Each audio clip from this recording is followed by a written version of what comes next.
Mr. President, Governor Schaefer, Secretary Sullivan, Congresswoman Bentley, distinguished guests.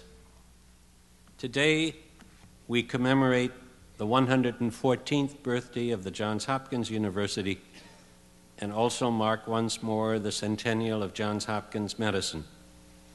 It is therefore fitting that we call to mind the unique and precious legacy of our founding, which still inspires our present and guides our future.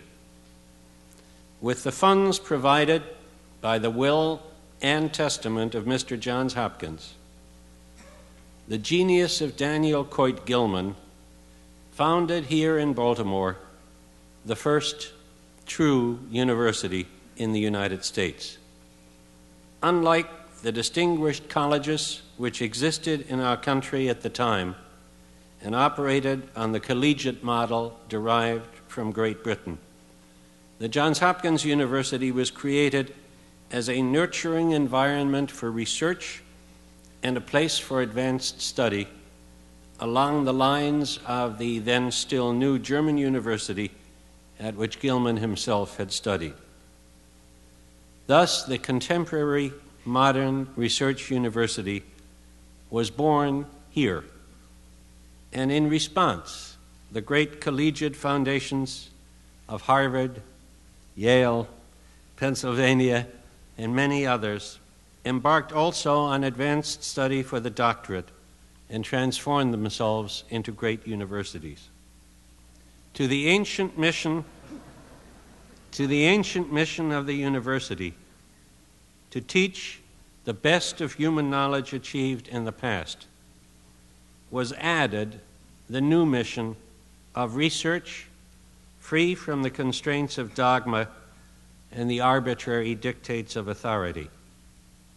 The traditional university of transmission became the innovative university of discovery, and learning became a process of inquiry shared between teacher and student.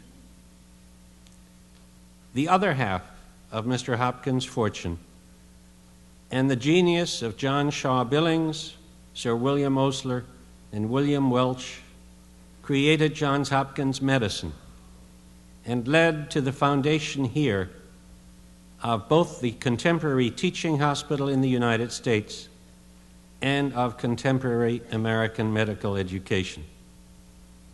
John Shaw Billings, the intellectual as well as physical architect of the Johns Hopkins Hospital, launched a hospital endowed with the spirit of a university, unique at that time.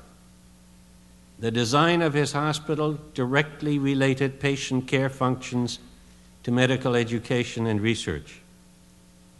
Under Osler's leadership, medical students were welcomed into the hospital, and a then unique residency program was established, creating in-hospital post-internship training in medical and surgical specialties and forging a new educational partnership between hospital and medical school. Gilman's vision of graduate education inspired the idea of the requirement of a baccalaureate degree for admission to medical school. And Welch was a leader in the again unprecedented composition of a full-time, paid Johns Hopkins medical faculty, which meant that clinical professors were able to devote their efforts to the teaching and research of the medical school as well as to their patients.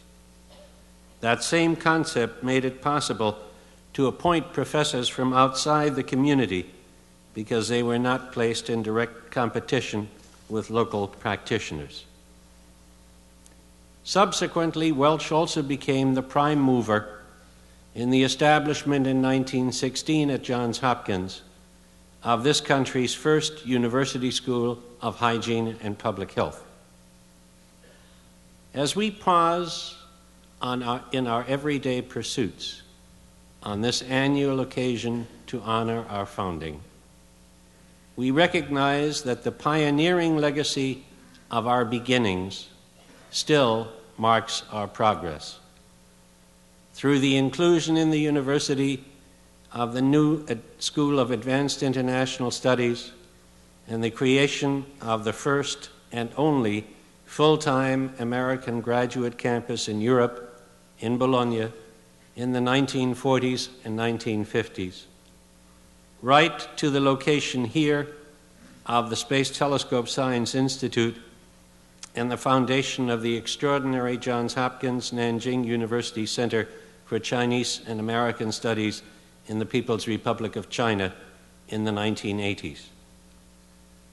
At this special moment, then, we who are privileged as faculty, students, staff, and alumni to embody Johns Hopkins today, rededicate and recommit ourselves to our historic responsibility to provide innovative leadership at the frontiers of higher education and healthcare in the United States.